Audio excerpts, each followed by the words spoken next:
Ito yung mga talang daming pomegranate. Yeah. Pomegranate. Masarap yung laman na ito mga tol. Ito pwede na yata ito kasi putok na yung ilalim. Sabi ready na daw yan. Mamaya, pipitas ako yan. Tapos buksan natin. Pakita ko muna sa inyo itong ito, mga dragon fruit. Yun o. Sarap na ito mga tol. Ang mahal niyan. Ang mahal sa store niyan. Tapos meron dito sa taas. Uy! Ayun. Kulay pink, hilaw pa to. Ay, mga hilaw pa. Ay, may mga bulaklak pa dun, oh. Sarap.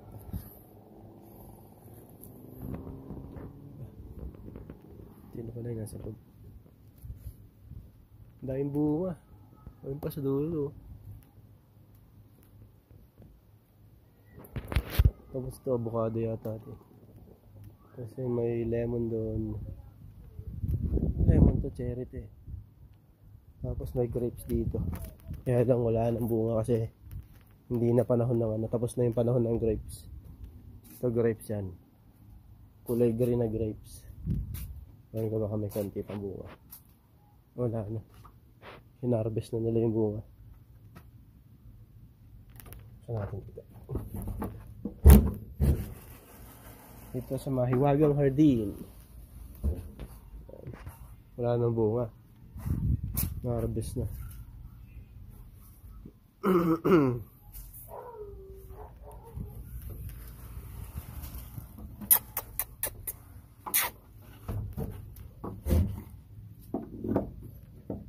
Tagal ko rin hindi nakabisita dito sa ano eh. Fresno, California. Parang last year pa yata or January. January kami huling pumunta rito. Pitasin ko na ito mga dali. Tingnan natin kung ano yung itsura ng laman. Pero alam ko na yung itsura. Papakita ko lang sa inyo. Natin. Okay, kailangan natin iharap yung camera para makita niya. Eh mga dali, ito yung itsura niya, no? Ito yung itsura ng pomegranate. Ayan, no? Ito siya. Ayun, dahil bunga. Ito. Laki na ito. Ito yung itsura niya. Parang ano siya, passion fruit. Diba ganito yung itsura ng ano, passion fruit. Matamis din. Pero pagkahilaw, sobrang asim. Yun, na-miss ko itong lugar natin. Meron silang ano dito, German Shepherd. Ha? Yeah, wait. What one? Yeah, this one. Can you cut it? This one? Are you sure? Yeah, mga tabi, pitasin na namin. Oh yeah, it's soft. He's gonna get you a scissor or something. Ay. Okay, video me. Wait, Rona. Let's see. Just, I don't know. Here. Cut it with that one. In the... ¿Dónde está? De acá, mira. Yo pensando que le iba. Dile que le meta bien la tijera. I'll go in all the way, she said.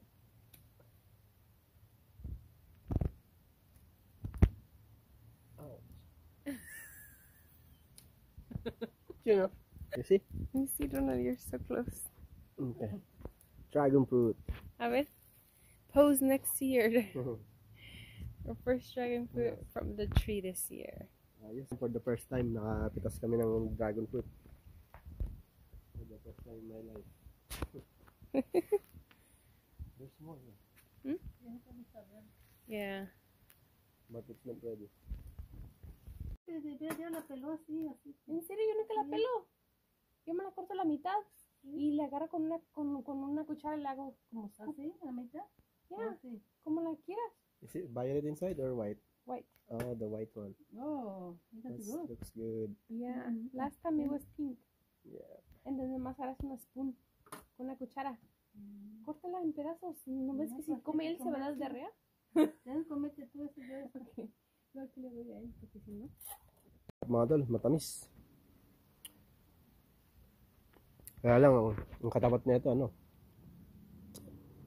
pag kumain ka na ito, diarrhea ka. Sigurado, tatakbo ka ng, ano ito, ng banyo. Kasi nakakapagpaano to eh.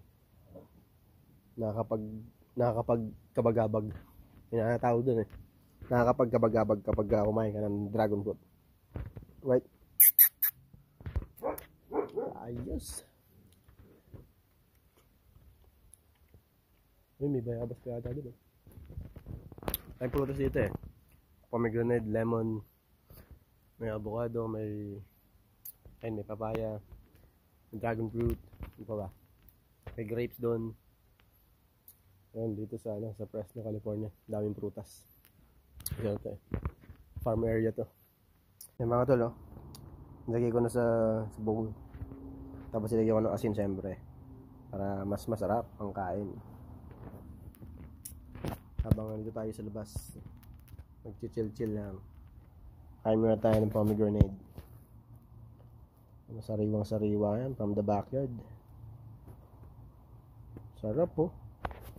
Meron maganda to sa Pilipinas. Meron mang pomegranate, di ko alam eh. Ngayon lang, dito ko lang to nakita sa California kasi.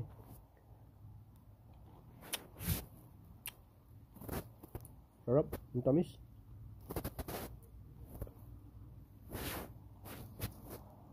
Ano bang, parang ano siya eh. Ano bang prutas? Hindi ko makakumpara eh. Kung anong prutas. Pero palagay ko ano siya. Yun lang kasi maano siya. Matamis-tamis. Maasim-asim na matamis. Hindi ko alam. Pero para siyang passion fruit. Hindi ako nagkakamali, parang passion fruit eh. Yun siya. Kaya lang, mamantsa to sa damit. Sobrang pula, para siyang dugo. Sobrang red ng katas niya. Parang ano siya. Pagka pumatak sa damit mo, wala na. Hindi na matatanggal.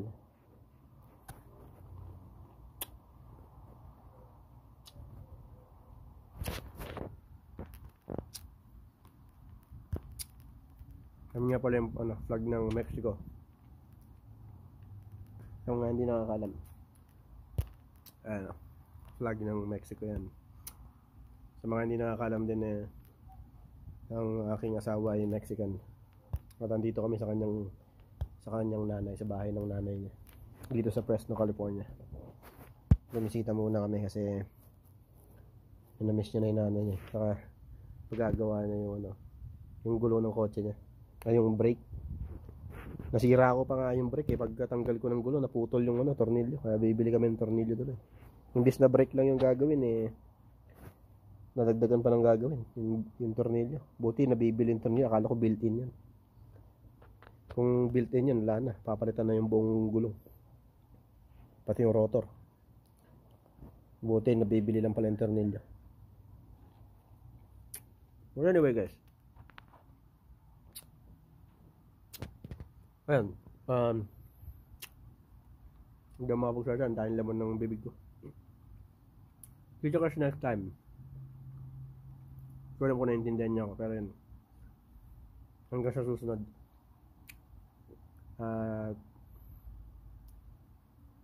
Please share my video, like, comment. Kung gusto nyo lang naman yung video ko. Ayun, kung ayaw nyo, hindi wag. Joke lang. Ayun guys, kita kasi next time. Sa lahat ng sumusuporta sa akin, maraming salamat. At ingat!